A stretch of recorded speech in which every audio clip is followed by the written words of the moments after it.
It began, as strange things often do in the village of St. Mary Mead, with a silence that felt out of place. It was not the absence of sound, but the sort that settles in a room the moment just before a secret is told. That Monday morning, with spring just tugging at the corners of the hedgerows, Miss Marple was pinning a dishcloth near the open window when she noticed the figure walking slowly up the lane, not from the station or the high street, but from the footpath that led in from the woods, a way no one ever came into town unless they knew it well, or meant to avoid being seen. He wore a neatly pressed overcoat, shoes a shade too polished for someone supposedly just arrived, and on his hands yellow gloves. Not leather, not gardening gloves. Fabric, soft and strange, almost theatrical in their paleness. He passed Mrs. Price Ridley's house first, pausing to glance at the church tower, and then continued up toward the vicarage, his eyes never quite meeting anyone's window. But eyes in St. Mary Mead miss nothing, and Miss Marple, who had watched whole stories unfold through lace curtains and subtle glances, made a quiet note of it, not for suspicion, but for rhythm. Something had shifted. By tea-time, the man had taken a room at Mrs. Leach's boarding house. No luggage, no reference, only a single name in the ledger, Peter Harland. But Edith Harland, who lived 3 doors down and whose only son had died in the war, turned pale when she heard it. "Peter," she whispered. "That was my boy's name." The next day, as if it were the most natural thing in the world, the man with the yellow gloves was seen sitting in the back pew of St. Mary's Chapel, silent during hymns, still during prayers. He did not approach anyone, but when the vicar's dog Jasper passed by the chapel that afternoon, he paused, gave a soft whine, and sat facing the open window, ears tilted forward as if listening for someone he had known once, long ago, in another life. And from that moment the village, without ever quite admitting it, began to hold its breath. The village had not yet decided whether the stranger was cause for concern or curiosity. In St. Mary Mead, those were often the same thing. By the second evening, the man calling himself Peter Harland had yet to visit the grocer, the post office, or the public house. He kept mostly to his room, emerging only for brief walks at dusk when the light was soft and the lanes mostly empty. And yet, somehow, everyone had seen him. Miss Marple, who preferred the clarity of observation to the confusion of hearsay, made her own inquiries with subtle grace. Over tea with Mrs. Leach, she mentioned casually that the new lodger walked with a slightly military air, straight-backed, with a rhythm to his steps. Mrs. Leach nodded.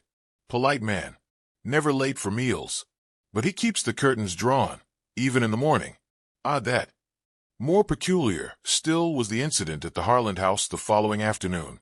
Edith Harland, still grieving after all these years in her own quiet, unshaken way, had gone to dust the mantelpiece in her front sitting room. There, beside the porcelain clock and the framed embroidery of Psalm 23, sat a photograph that hadn't been there the day before. It was a small, square image, black and white, slightly faded, with the unmistakable face of her son, Peter, in uniform. But beside him, shoulder to shoulder, stood another man, slightly taller, sharp-featured, and wearing a half-smile that seemed somehow too modern for the photograph's age. And on his hands, even in the faded grayscale, were gloves. Light-colored, yellow perhaps. She dropped the frame. When the local constable was called, not for an investigation, but because Mrs. Harland had suffered a brief fainting spell, he examined the photograph with professional disinterest. "Probably fell from a drawer," he said. "Old photos turn up now and then." But Edith Harland insisted she had never seen that man before. "That's not Peter's friend," she whispered. "That's someone pretending to be." By the next morning, the photograph was gone. No one had moved it. The room had been locked, and the only one with a key, Edith, had not left her bed. Miss Marple, upon hearing the news, took out a small notebook she kept in her sewing drawer and wrote just 3 words. "Intent precedes confession." Then, quite without urgency, she set her knitting aside and walked toward the church, where the bell had not rung since Lent.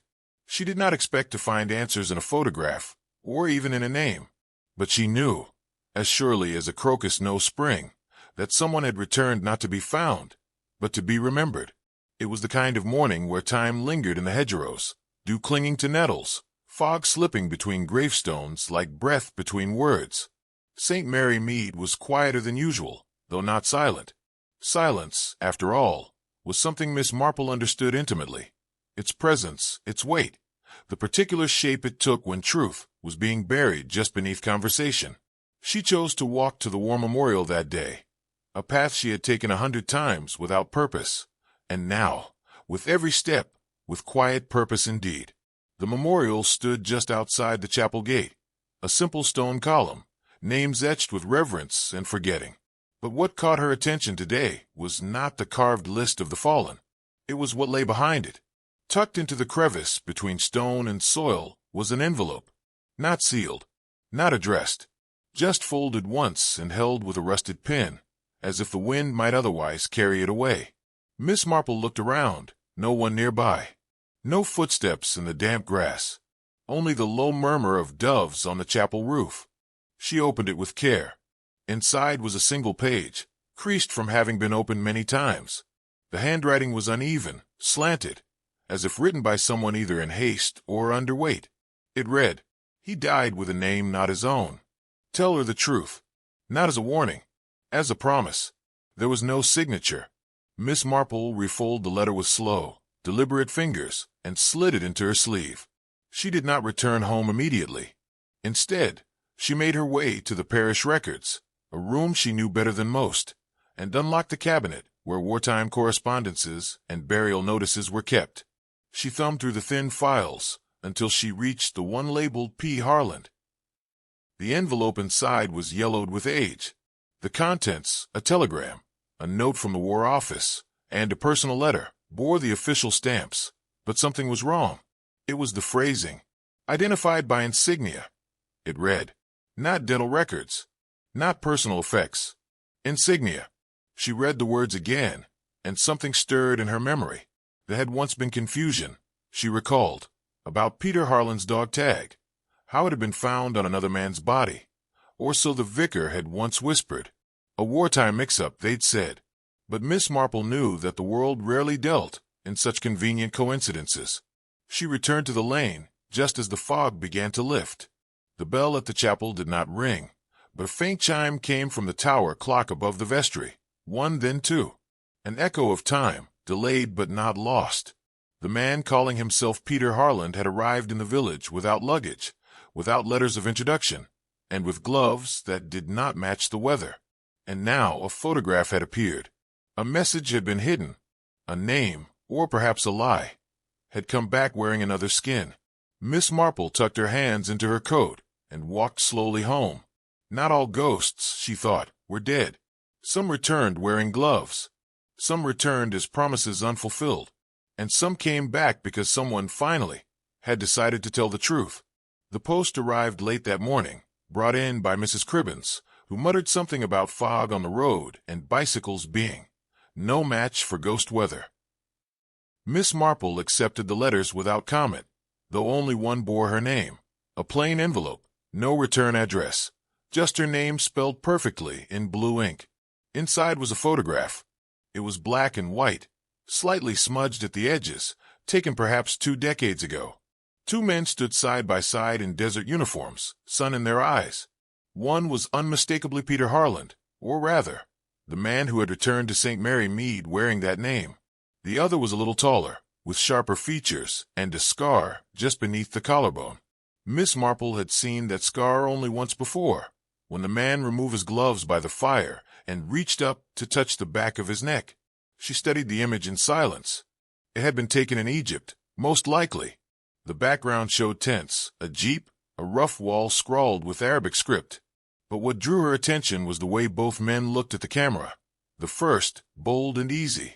The second, guarded, almost haunted. She returned the photograph to the envelope and slid it into the sleeve of her cardigan. Then she set out for Lavender Cottage. The man, Elias, though that name had not yet been spoken aloud, was not expecting her. He opened the door with his usual reserve, the yellow gloves folded neatly on the hall table behind him, as if always within reach, but never worn indoors. "Just tea," Miss Marple said gently. "I thought it might be a day for quiet company." He said nothing, but stepped aside and gestured her in. The sitting room was sparse. A rug too small for the floor. A lamp that flickered slightly even when still. A photograph on the mantel, the same one she had seen, now framed, though only one figure remained. The other had been torn out. He poured the tea with careful hands. They did not tremble. "You've come to ask something," he said after a long silence. "No," said Miss Marple softly. "I've come to listen." He stared at the fire, and for a moment she thought he wouldn't speak. But then he said, almost too quietly, "There was a train. A German patrol. A choice." He lifted his eyes. "Peter made it. I didn't." She waited. "They found me 3 days later. New name. New uniform. I was supposed to keep moving, but his dog tag had fallen, and I took it. Not to deceive. To survive. Is that when the scar happened?" He nodded once. "Shrapnel. I told them my name was Peter Harland. After the war, I didn't correct them." Miss Marple took a sip of her tea. "And the letters?" "I kept them. All of them. His mother wrote, year after year. I read them. I couldn't answer. I thought maybe I'd die too. But I didn't." Outside, the wind brushed the shutters softly. "I didn't come here to claim anything," he said, voice breaking just slightly. "I just wanted to see the tree. The house. To leave something. For her. She still keeps his room, you know," Miss Marple said.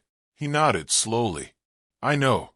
There was silence for a long moment, and then she stood. "Sometimes," she said, "we carry the names of others not to hide, but because we no longer know how to be ourselves." He looked up at her then, truly looked, and she knew he was not the ghost of Peter Harland. He was Elias Grant, a man who had survived war, worn another's name, and now stood at the edge of truth, not for justice, but for memory. As Miss Marple stepped out into the damp garden path, she did not look back. She did not need to. He, too, would not look back, not anymore. The weather had shifted again by Monday morning, as it often did in St. Mary Mead, subtle, damp, and vaguely remorseful. The hedgerows leaned slightly as if they'd overheard too much, and the village square seemed hushed, not in mourning, but in anticipation.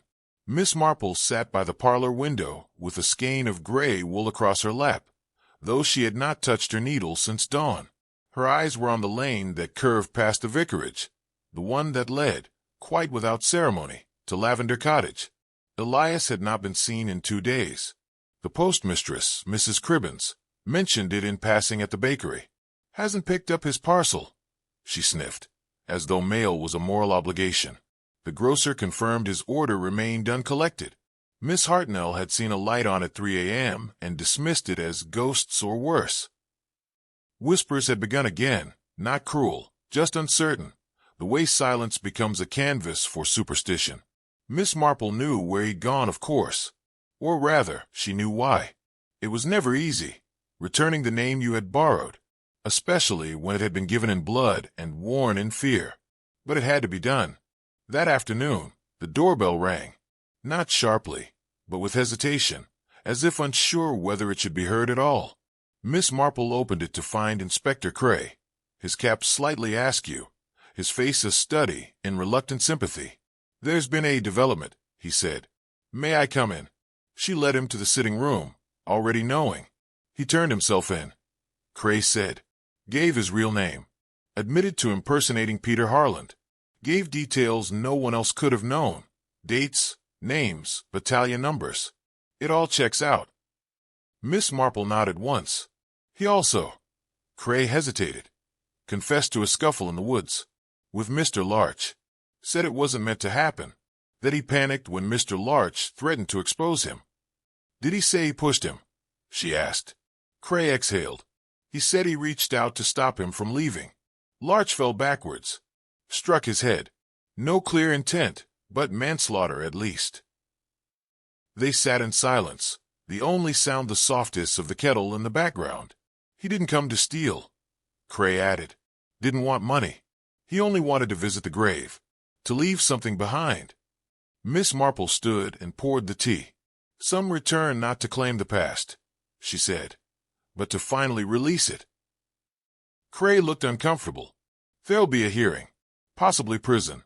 The Crown won't press hard, given the circumstances, but there must be a line, she finished for him. Even for ghosts. He left soon after, and Miss Marple sat again by the window. The scarf she had begun remained half-finished, the stitches neat but paused, as if the yarn itself were listening. Later that evening, just as the sun dissolved into cloud, Edith Harlan came to call. She did not knock, but entered quietly, the way old friends do when conversation is heavier than formality. "I heard," she said.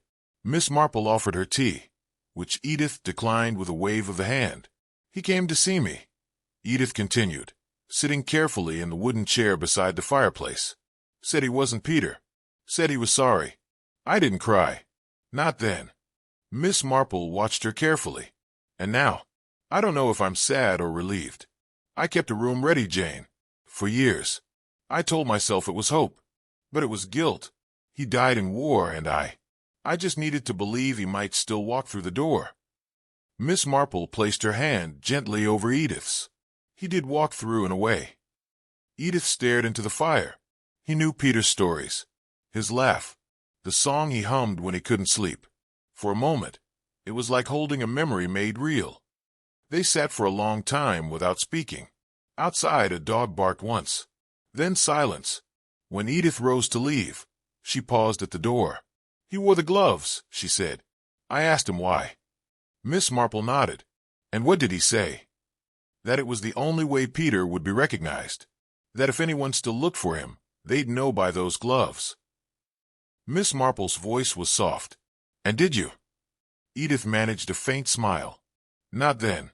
But I do now." And with that, she stepped into the evening fog, her figure fading slowly, like a photograph returning to the shadows. Miss Marple remained at the window, her hands folded, her heart heavy, but still. Some truths arrive late, but they arrived nonetheless. The rain that morning had the kind of hush that muffled even memory. It fell in fine, silken threads, hanging in the air like a breath held too long. Outside the windows of St. Mary Mead, rooftops glistened beneath a curtain of mist, and puddles mirrored gray skies lined with the silhouettes of bent chimneys and bare-branched trees. Miss Marple, ever observant, ever patient, considered the weather not a hindrance, but a gift. The damp seemed to soften people's defenses, and in silence, the truth often crept out, uninvited but inevitable. She had risen early, taken her tea with marmalade toast, and spent a quiet half-hour rereading the letter she had found beneath the gloves the previous evening. It was not long, half a page, ink faded slightly, but its implications weighed heavy. The man known as Elias Grant had not vanished. He had slipped into absence with the grace of someone who had been rehearsing his own disappearance for years. The yellow gloves, folded with reverence and left behind on the mantel at Lavender Cottage, were not merely a keepsake. They were a confession, and a goodbye. Yet Miss Marple's thoughts were not with him alone. They were with Edith Harlan, who had waited and hoped, and with the old photograph, which now rested between her fingers like a fragile hinge between past and present. By mid-morning, she made her way through the village under the cover of an umbrella patterned with sprigs of holly. The walk to the vicarage was brief, but her steps were unhurried. There was meaning in every footfall. She noticed, without needing to look, that the flowers in front of the churchyard had begun to bloom again. Winter aconite too early. Yellow, of course. Inside the vicarage parlor, the air was warm and smelled faintly of honeyed wood polish. Mrs. Clement, the vicar's wife, welcomed her with soft curiosity and a pot of Darjeeling, the good kind she saved for quiet company. They sat by the window where the light was diffused, delicate. Miss Marple opened her handbag with practiced care and produced a narrow envelope. Within it was the photograph. It showed two young men standing shoulder to shoulder in the shadow of what must have been a crumbling wall, perhaps in Cairo, perhaps somewhere unrecorded. Peter Harlan, the soldier whose name had shaped a life long after it had ended, stood on the left, his smile cautious but real. The man beside him, taller, eyes shaded but unmistakable, was Elias Grant, the resemblance to the man who had lived at Lavender Cottage, who had fainted at the grocer's, who had flinched at the sound of a hymn, was beyond denial. "He kept the gloves," Miss Marple said softly, almost to herself. They were a gift. From a girl he met in Cairo. A joke between them, he said, that if he ever returned, he'd wear them, so she'd know him from across the square. Mrs. Clement took the photo in gentle hands, her expression folding into something between understanding and grief. And he wore them, she said quietly, not to be recognized, but to remember. Miss Marple nodded, and perhaps to be remembered too, just not as himself. The fire crackled once. Outside, the rain thickened briefly before settling again into a whisper. Time passed there in the parlor as if it were being rewritten. Later that afternoon, Miss Marple walked alone to Lavender Cottage. The path was slick, the air clean, but she did not rush. Her heart, though steady, was heavier now. The cottage, when she arrived, wore the unmistakable stillness of final departure. No smoke curled from the chimney. No light moved behind the curtains. The door, which had once been bolted tight, now sat ajar, left open, perhaps, to let the truth pass through. Inside, she stepped carefully. Nothing was out of place. A folded blanket, a stack of books left unfinished. But the absence was absolute. On the mantel, the gloves rested like folded wings, pale, elegant, and strange. Beneath them, a page torn cleanly from a diary. She unfolded it and read, "To wear another man's name is not theft when the name was given in love. But to leave it behind again, that takes courage. If I am remembered, let it be not for who I became, but for who I tried to honor." The words blurred slightly, not from tears, but from the dampness of the room. Miss Marple held the note against her chest for a moment. Then, with care, she tucked it back beneath the gloves. By the time she returned home, the village had already begun to murmur. Elias Grant, or Peter Harland, depending on whom one believed, had gone. Some said they saw him at the station, speaking quietly with a porter. Others claimed he had taken the forest path and vanished like smoke. Miss Marple neither confirmed nor contradicted. That evening, she lit a small lamp in her parlor and drew out her knitting. The scarf, which she had begun weeks earlier, had taken shape in slow, quiet rows. Yellow wool, rare, unexpected, donated once by accident, looped into ribbed order. It was not fancy, but it held story. As she finished the final row, casting off with deliberate gentleness, she thought of Edith Harland, a woman who had once said, "I kept a room for him, not because I believed he'd return, but because I couldn't bear the world without the possibility." That possibility, Miss Marple now understood, had been enough to sustain a life. Sometimes, truth didn't need to be declared loudly or publicly. Sometimes it was enough that someone somewhere had kept a promise, even if imperfectly. She folded the scarf and placed it into the cedar-lined drawer with the others. It might never be worn. That wasn't the point. Some threads, after all, were meant only to be honored. There are some truths that reside not in grand gestures or tearful confessions, but in the pages of parish ledgers and the faint ink of forgotten records. And it was precisely such a truth that Miss Marple sought on a drizzling Wednesday morning as she walked, steady and deliberate, toward the vestry of St. Mary Mead Church. The earth was soft beneath her shoes, and the yews that lined the churchyard whispered with the quiet rustle of old secrets. She carried no bag today, only a folded umbrella and a curious lightness in her step. The day before had ended with the scarf placed carefully in the drawer and the echo of a man's farewell lingering not just in the air, but in the fabric of everything he had touched. Elias Grant, who had lived as Peter Harland, was gone, but his story had not vanished. It had merely shifted, like the tide. The church stood in quiet dignity, worn but proud. Inside, the faint scent of wood polish and candle wax still clung to the stones. Reverend Clement greeted her with the kind warmth of one who had long since stopped being surprised by Miss Marple's interest in things that others overlooked. "I thought I might look through the choir records," she said, her voice light. "Something about the old donation books, I believe. A name I half remembered. Nothing urgent, of course." He led her to the vestry, a small antechamber lined with wooden drawers and old account books bound in cracked leather. There, under the soft flicker of oil light, she turned pages slowly. The ink faded in places, the margins marked with the tidy, looping script of past vicars. She stopped in the register marked 1941 to 1944. Carefully inscribed near the bottom of the page was the name, Elias G., listed under choir boy. Next to it, a brief note, transferred, no notice given. There was no date, no destination, just a vanishing. Miss Marple traced the name with her finger. The same name on the camp records she had read in the war archives. The same name spoken in fear and tenderness by Edith Harland when she had uttered it only once in 20 years, believing it belonged to her lost son. She turned to Reverend Clement. "Do you recall anyone ever asking about this name? After the war, perhaps?" He frowned thoughtfully. "Only once, some years ago. A man came through asking about choir records. He claimed to be writing a book on village musical traditions during wartime. Polite, oddly careful. I assumed he was an academic, but he never followed up." Miss Marple nodded. She did not press further. She had no need to. Later that day, she visited Mrs. Edith Harland. The woman had aged visibly in recent days, but her bearing remained resolute, her grief quiet and tightly held. She offered Miss Marple tea, and they sat beneath the lace curtains, where the light fell like whispers through old glass. Miss Marple spoke gently, as one might when returning something lost.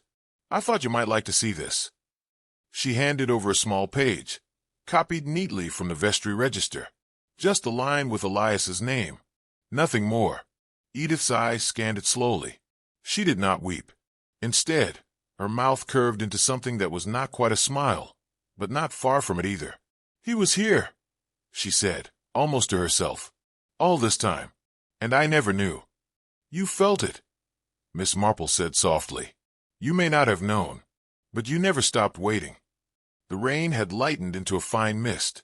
Outside, the world was washing itself clean. Miss Marple sat with her quietly, the silence between them filled with something more honest than words. In that moment, there was no need to explain identity or justify past deceptions. It was enough to acknowledge the presence of a soul who had loved, who had faltered, and who had returned, if only to lay down a borrowed name. When Miss Marple left, she walked past the church again. The bell rope, frayed and unused, still hung in the tower waiting, and the air, cool and sharp with damp, smelled faintly of lilies. Sometimes truth returns not with thunder or revelation, but in ledgers and old hymns. Sometimes it arrives quietly, folded into pages, hidden in ink, waiting only for a patient eye and a heart willing to understand. It was just past 7 when Miss Marple returned home, but twilight had already begun to fall. The streets of St. Mary Mead were hushed in that curious quiet which falls not from absence, but anticipation. Lamps flickered on behind lace curtains. Kettles began to boil in familiar rhythms, and the church bell, still silent, seemed almost to hold its breath. Miss Marple, however, did not yet reach for her knitting. Instead, she opened her writing desk and took out the manila envelope she had quietly borrowed from the vicarage archives. It held copies of photographs, some from the church newsletter, others from the parish youth choir in the early 1940s. She sifted through them slowly, eyes scanning for familiarity. Then she stopped. There it was, a photograph dated 1942, the annual harvest concert. In the second row, a slim boy with a solemn face and narrow shoulders, barely smiling. To his left, another figure, taller, older, marked with the same angle of the jaw, the same slightly slanted eyes. Peter Harland, or rather, the real Peter Harland. But the boy, Miss Marple now knew, was Elias Grant. She turned the photograph over. Someone had written names, faintly, in blue ink. They had smudged with time, but one word remained legible, Elias. It was the final confirmation, though she had not truly needed it. The truth had been steadily assembling itself in quiet ways, in drawer handles polished more recently than others, in rooms entered but not claimed, in gloves worn not as disguise, but remembrance. She tucked the photograph into her notebook and set it aside. Her eyes lifted to the mantel clock, which ticked on with unwavering certainty. But something beneath it caught her eye. A small slip of paper, barely visible under the clock's base. She moved the clock gently and retrieved it. It was aged, folded, the corners curled from time. Unfolded, It bore a single sentence in a familiar hand. He is not what you've lost, but what you've saved. There was no signature, but Miss Marple recognized the writing. It was Edith Harlan's. This note, hidden long before the stranger ever arrived, seemed almost prophetic. Or perhaps it had been left for herself, a message written during one of the long nights in the room left untouched, the room waiting for a son who would never return, and yet somehow did. Miss Marple thought of Edith's calm voice when she had placed her hand gently on Elias's arm. "You did not keep the promise perfectly," she had said, "but you kept it." That night, Miss Marple walked once more through the village, pausing near Lavender Cottage, where Miss Lennox still lived, quiet as a sigh. The curtains were drawn. Inside, she knew, the photograph album had been returned to its drawer, the page with Peter and Elias carefully restored, not torn. Miss Lennox, too, had kept a kind of vigil. Some secrets, Miss Marple thought, are not buried.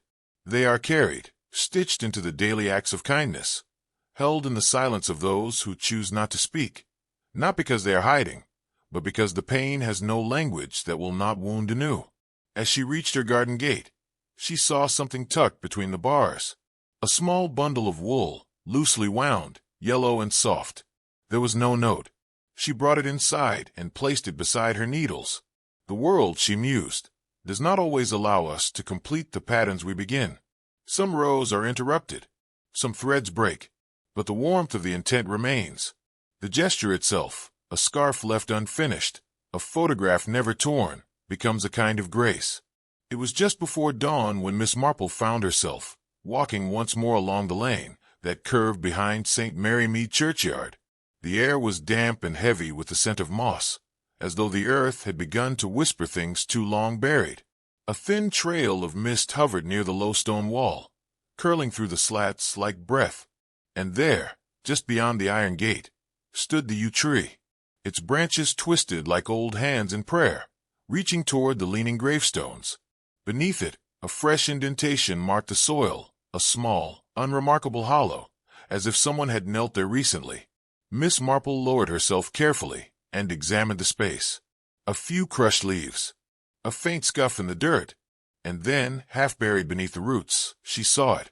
A book of Psalms, its spine cracked, the pages bloated from damp. She opened it gently. On the flyleaf, in ink faded but still legible, a name, Peter Harlan. But this book had never belonged to the man who wore that name now. Inside, a folded page fell loose. A letter, perhaps, or part of one. The handwriting was careful but urgent, slanted with emotion. It read, "If I do not return, let him be more than I was. Let him have my name, and perhaps, in doing so, I may finally forgive myself." Miss Marple sat for a long moment beneath the tree, her gloved hands folded over the worn pages. The pieces had all fallen into place, not through confrontation, but through quiet, through careful noticing. Elias had not stolen a name. He had inherited it, not by blood, but by promise. And now, after all the years, the village itself was beginning to release its hold on that silence. Later that day, Edith Harlan received a small envelope. There was no address, only her name. Inside, a photograph, old, sun-creased, but whole. Peter in uniform, and beside him, Elias, not smiling, but steady. On the back, a single line in Elias's hand. "He didn't forget you." Edith wept, but without bitterness. Not all grief is sharp. Some of it arrives softly, like petals falling after a storm. Miss Lennox, too, began to change. She no longer walked only in the early hours. She came to the vicarage garden, offered marmalade in small jars, and joined the charity knitting circle once again. She said little, but her presence was no longer an apology. It was peace. At the edge of the village, the boy Timothy Prowler found something one morning tucked into the hollow of the old linden tree. A scarf, yellow and soft, folded neatly, with a note pinned to it. It read, "To warm someone who remembers."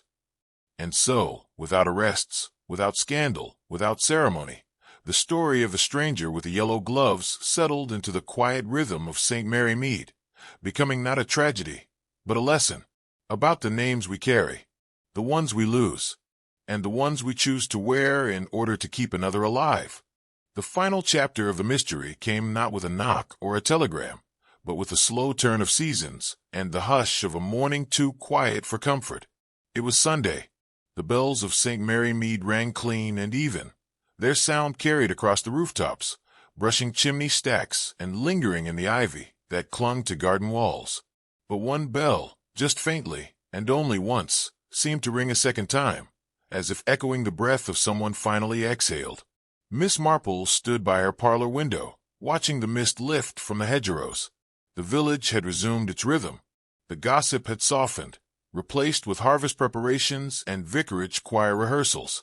Elias Grant, or rather, the man who had lived as Peter Harland, had been taken into quiet custody. Not paraded, not shamed. Even Inspector Cray, despite the burden of law on his shoulders, had understood that not every justice demands a courtroom. No one ever asked what became of Elias after that day. He was escorted, not handcuffed, and there had been no headlines. The death of Mr. Larch, though officially recorded as accidental, remained within the village memory as a tragedy complicated by truth. What lingered, though, was not Elias's departure, but what he left behind. At the chapel, a new plaque had been installed beneath the yew tree. Simple brass, polished gently by morning dew. It read, "In memory of two lives intertwined, one lost, one borrowed, both remembered." Edith Harland, whose sorrow had once frozen a room, began to walk the green again in the evenings. She carried birdseed in her pockets and no longer avoided the linden path. The room she kept sealed, Peter's old room, was opened at last. Not stripped or redecorated, simply aired, and on the bedside table, the yellow gloves were placed beside a framed photo, neither hidden nor celebrated. Just there. Miss Lennox, quiet and paler now, returned to her volunteer duties at the church, folding linen and arranging hymnals.